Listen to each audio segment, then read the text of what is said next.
Okay, in this lesson we're going to look at graphing the trig functions again, but now with a horizontal dilation or horizontal stretch from the y-axis. We're going to look at multiplying the argument by a constant, and that's going to dilate or stretch the graph horizontally. So let's have a look here. This is just my sine function. You can see starting here, y-intercept at 0, increasing, concave down. When x gets to pi over 2, we have a maximum value of 1 for the function, decreasing, concave down, or sad face, root here at pi, decreasing, happy face now, concave up, so that means that's a point of inflection there, decreasing, happy face, concave upwards. When x is 3 pi over 2, or 270 degrees, the value of that function is negative 1, then increasing, still a happy face, still concave upwards, another root there, 2 pi over 2.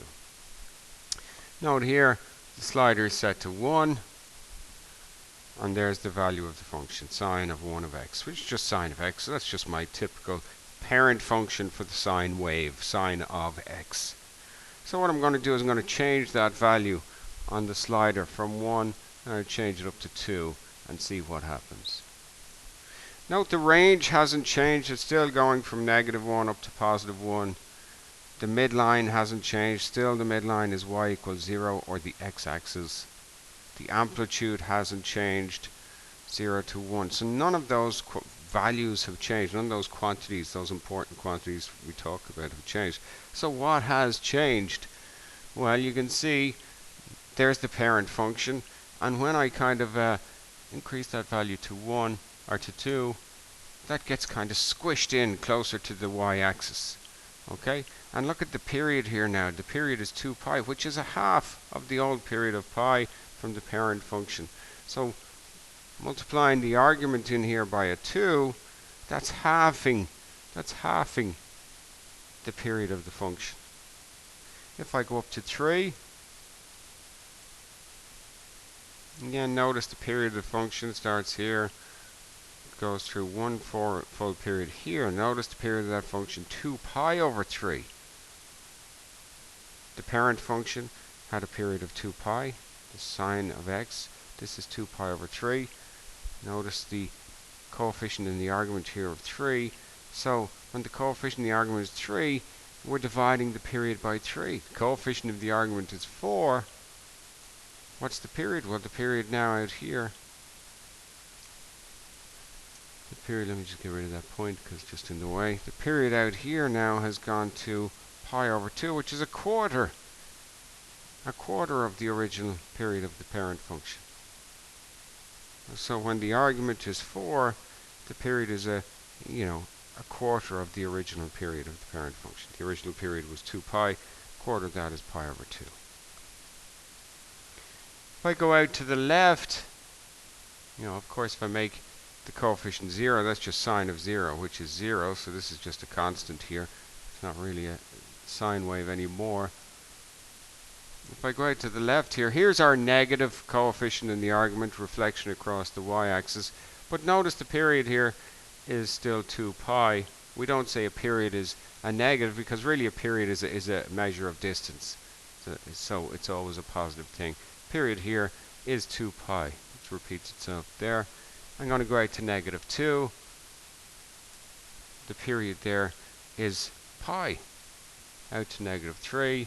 Period there 2 pi divided by 3. And out to negative 4. Period is 2 pi divided by 4, which is pi over 2. Okay, so let's have a look.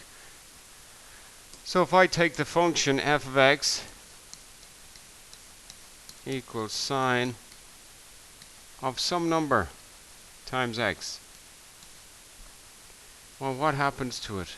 Well, let's go through all our major quantities here. The range is still the same, negative 1 to 1. It doesn't change. The midline is still the line y equals 0, which is the equation of the x-axis. Doesn't change. The amplitude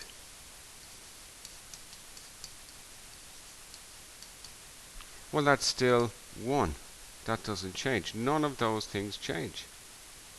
What does change is the period of the function. And if you can remember this rule, the period of the function will be the period of the parent function, which is 2 pi, divided by the absolute value of whatever that quantity a is. 2 pi divided by the absolute value of a. So if I take the function f of x equals sine of negative 5 of x, well, the period of that function is going to be 2 pi divided by the absolute value of negative 5. I'll just write it in, which is, of course, just 2 pi over 5. Okay, so it would just be 2 pi over 5. So that's horizontal dilations. By changing the coefficient in the argument here, it's at negative 4. What you'll see, and actually let me just change the increments on this slider to it's easier and it's a smaller increment. But as I